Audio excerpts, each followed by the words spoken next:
They have a plan for a digital currency that's going to take over all economic activity on the planet. That was the original idea of this whole thing. All economic activity will be under their thumb.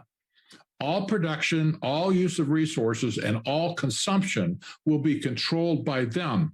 There's only one way to control it. Well, actually, there's two ways. One is controlling energy, because all economic output requires energy, right? Everything. No energy, no factories run. Cars don't run. Your house doesn't get warm. The other thing is currency, whatever that might be. In other words, currency is the oil like the oil in your car that keeps your engine from burning up. You have to have, that lubricant.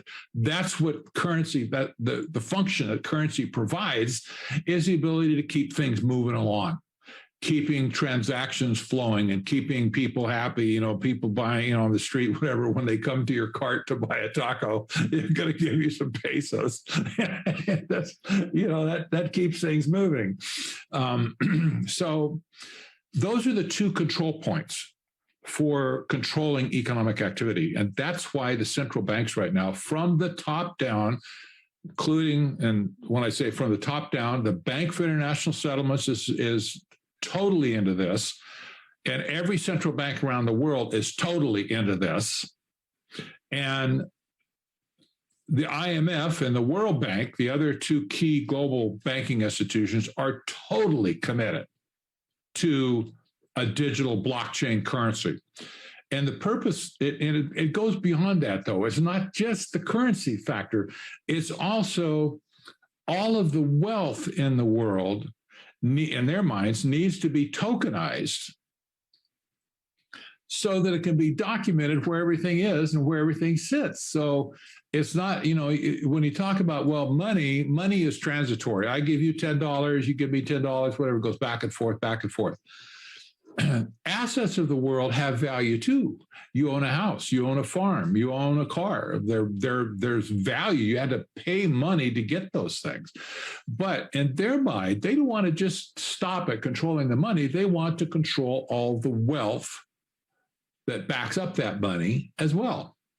So that's why they're talking about digitizing or blockchainizing value across the planet, assets, strips, big swaths of land, the rainforest, the big preserves in Bolivia and Chile and in these other countries around the world, Africa.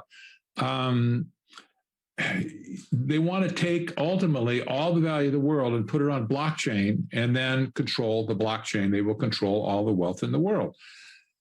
The underlying resources of the wealth in the world, put it that way. That's what the game has been since 1973. We wrote about that in the 70s. The game was getting control of the resources of the planet. That's what they were after. They knew, personally, I think Rockefeller fully understood in 1973 that there would be a natural catastrophic end to fiat currency. That was right after gold was decoupled from the dollar. And I think he understood this. Only an idiot looked at it, could not understand that, I think. And he was a money guy. He's the chairman of Chase Manhattan Bank, which is now J.P. Morgan Chase.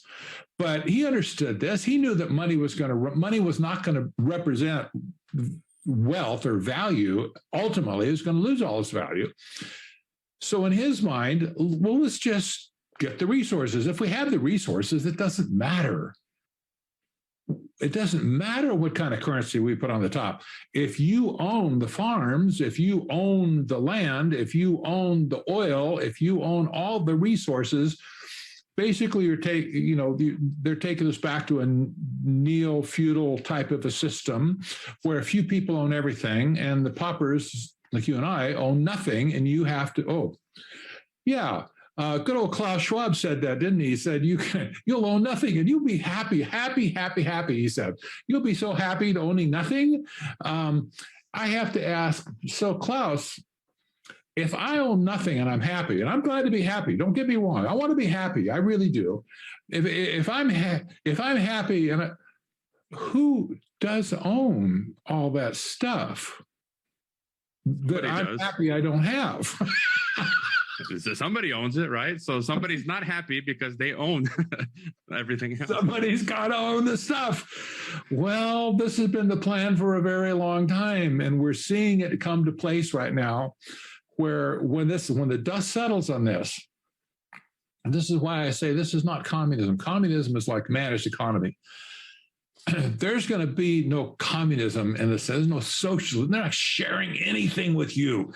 They're giving you no rights. You're not just going to have managed rights. You're going to have no rights. You will do everything they tell you to do in lockstep without any resistance, or you'll just be thrown out of the system completely and you won't be able to survive.